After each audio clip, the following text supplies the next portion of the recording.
జిల్లాలో ఉన్న ప్రతి కార్యకర్త ఎవరైతే ఇంపార్టెంట్ కార్యకర్తలు ఉంటారో వారందరికీ కూడా పెద్ద ఎత్తున పాసులు అనేవి జారీ చేశారు. ఆ పాసులు ఉంటే మాత్రమే లోపలికి పంపిస్తున్నారు. ఒకవేళ ఆ పాసులు కనుక కార్యకర్తలకు లేకపోతే కనుక ఒక్కసారిగా వారందరినీ అక్కడ ఉంచి వారందరినీ కూడా వేరే కంపార్ట్మెంట్ లోకి వదులుతున్న పరిస్థితి మనం విజువల్స్ లో క్లారిటీగా చూసుకోవచ్చు. ఇక్కడి నుంచే ప్రధానంగా ఇక్కడి నుంచే కార్యకర్తలు ప్రతి కార్యకర్త కూడా ఇక్కడి నుంచి వెళ్ళాలి. అది కూడా పాస్ చూపిస్తేనే లోపలికి పంపిస్తున్న పరిస్థితి. పూర్తిగా కూడా ఇటు ఏలూరు రోడ్డు ఏదైతే ఉందో ఈ ఏలూరు రోడ్డు అంతటి కూడా ట్రాఫిక్ అనేది డైవర్షన్ చేసేసారు.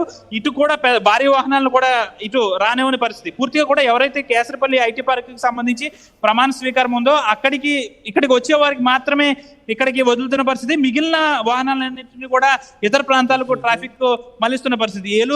ప్రధానమైన ఏలూరు రహదారి కావడంతో ట్రాఫిక్ నిత్యం రద్దీగా ఉంటుంది. అయినప్పటికీ కూడా ఈ రోజు ప్రమాణ స్వీకారం ఉన్నప్పటి నేపథ్యంలో పూర్తి స్థాయిలో కూడా ట్రాఫిక్ ను మళ్లించిన పరిస్థితి. కాసేపట్లో ప్రధాని మోదీ కూడా గన్నవరం ఎయిర్పోర్ట్ కి చేరుకున్నారు. పెద్ద ఎత్తున అంటే మూడు పార్టీల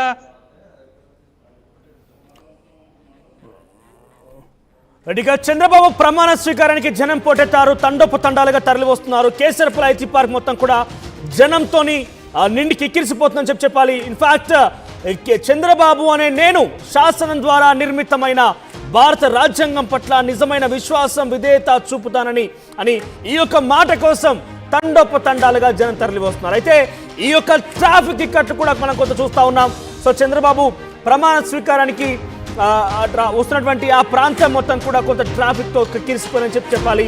కేసరపల్లి దగ్గర భారీ ట్రాఫిక్ జామ్ అయింది. అయితే రక్షణ ఏర్పాట్ల నేపథ్యంలో సినీ ప్రముఖులు కావచ్చు, అటు ప్రధాని కావచ్చు, ఇతరాత్ర వ్యక్తులు వచ్చినప్పటికీ వాళ్ళు కొంత రక్షణ ఏర్పాట్ల విషయంలో పోలీసు అధికారులు ముమ్మరంగా చర్యలు తీసుకుంటున్నారు. అయినప్పటికీ కొన్ని ట్రాఫిక్ సమస్యలు తలెత్తున్నాయి. ఎందుకంటే జన సందోహం ఎక్కువగా ఉందని చెప్పాలి. ఎస్, అక్కడ మీరు ఆర్టీవీ స్క్రీన్ మీద ఎక్స్క్లూజివ్ గా చూస్తున్నారు. ఏ మేర ట్రాఫిక్ నిలిచిపోయిందో మీకు కనబడుతోంది. ఇరువైపులా ట్రాఫిక్ నిలిచిపోయింది. దాదాపుగా 5 కిలోమీటర్ల మేర ట్రాఫిక్ నిలిచిపోయింది. ఎక్కడి వెహికల్స్ అక్కడే ఆగిపోయాయి. కాజా టోల్ గేట్ దగ్గర చాలా ఎక్కువ మొత్తంలో ట్రాఫిక్ నిలిచిపోయింది. ఆర్టీవీ స్క్రీన్ మీద ఎక్స్క్లూజివ్ గా చూస్తున్నారు. కేసరపల్లి రోడ్లన్నీ కూడా ట్రాఫిక్ తో నిండిపోయి ఉన్నాయి.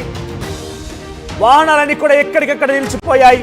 సుమారుగా 5 కిలోమీటర్ల మేర ఈ ట్రాఫిక్ నిలిచిపోయిందని చెప్పాలి. ఇవన్నీ కూడా కేసరపల్లి ప్రమాణ స్వీకారోత్సవ స్థలానికి వెళ్ళేటువంటి ఈ రోడ్లన్నీ కూడా ప్రస్తుతం నిలిచిపోయి ఉన్నాయి ఎక్కడికక్కడ కూడా. సో చంద్రబాబు మంత్రివర్గంలో కూడా కొత్త వాళ్ళకే ప్రాధాన్యత. 24 మందిలో 18